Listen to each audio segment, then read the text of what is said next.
सुना सुना सास बनी तो बुझिए जन बेकार होई रे।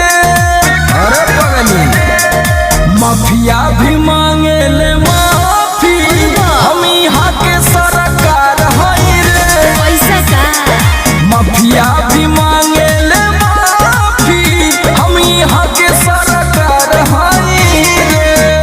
बुझाई बुझाइल बुझाइल।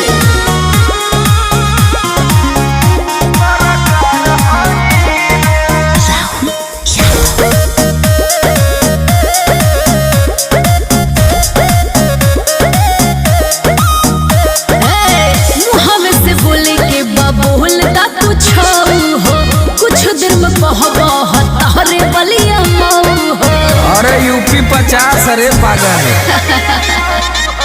जिला के छोड़ इस टेटवे हमारा